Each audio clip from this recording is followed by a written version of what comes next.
Hello दोस्तों, कैसे हैं आप लोग।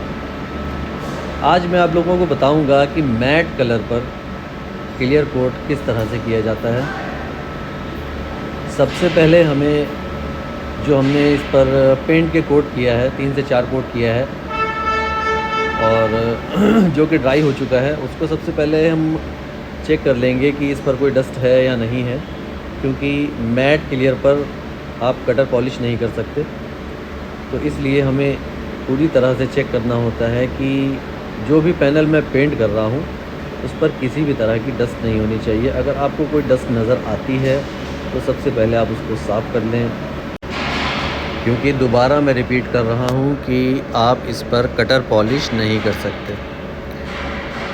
तो शुरू करते हैं इस पर क्लियर का पहला कोट।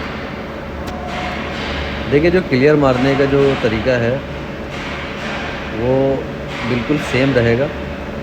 जिस तरह से हम अपना ग्लॉसी क्लियर पेंट करते हैं उसी तरह से हमें ये मैट भी फिनिश करना है।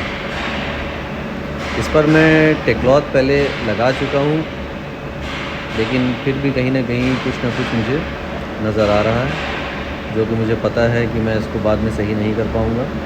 तो इसलिए बेहतर है कि पहले से ही इसको सफाई पे ध्यान दे दूँ। तो इसका ये पहला कोट अभी शुरू किया है और इसमें जो मैट क्लियर यूज़ किया है और जो इसका पेंट यूज़ किया है, पेंट जो यूज़ किया है वो सीकेंस का वाटर बेस्ड पेंट है मैट, और वह सीकेंस का ही ये मैट क्लियर है। और भी ब्रांड में आपको ये मटेरियल मिल जाएगा, बट थोड़ा सा क्वालिटी का फ़र्क हो जाता है। तो जिस जगह पर मैं काम कर रहा हूँ वहाँ पर सीकेंस का ही पेंट यूज़ होता है। और जब आप ये मैट फिनिश करेंगे तो आपको बिल्कुल ग्लॉसी दिखेगा, इस तरह से कि जैसे आप ग्लॉसी क्लियर पेंट कर रहे हैं। तो इसको बराबर से 2 हाथ क्लियर मारना है, जैसे हम दूसरे पैनल को फिनिश करने के लिए मारते हैं।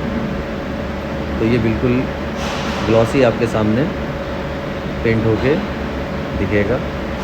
बिल्कुल भी नहीं घबराना है, क्योंकि इसका जो रिज़ल्ट आएगा वो 1 से 2 घंटे के बाद आएगा।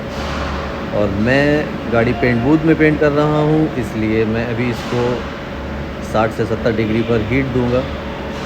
हीटिंग के बाद ये 15 से 20 मिनट में ड्राई होके इसका रिज़ल्ट सामने आ जाएगा।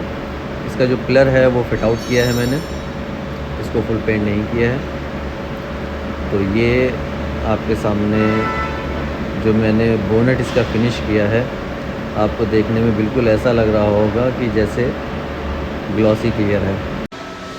पेंट करने के बाद चारों तरफ से आप इसको चेक कर लें, क्योंकि इसमें 2 चीज़ें आ सकती हैं, या तो कहीं पर क्लियर लगा नहीं होगा, या फिर कहीं पर क्लियर हो सकता है थोड़ा सा बह रहा हो। अगर जहाँ पर ज़्यादा कोटिंग हो जाती है तो थोड़ा सा बहने लग जाता है वहाँ पर। और इसमें अगर बह गया तो इसका कोई हल नहीं है, क्योंकि आप उसको काट नहीं सकते रेगमाल से। तो ये आपके सामने इसका जो रिज़ल्ट आया है वो है ये 1 घंटे के बाद। तो अगर इसमें कोई कमी दिख रही हो तो आप मुझे कमेंट करके बता सकते हैं, और मेरे चैनल को सब्सक्राइब करिए, और किसी भी तरह की जानकारी के लिए कमेंट करके पूछ सकते हैं।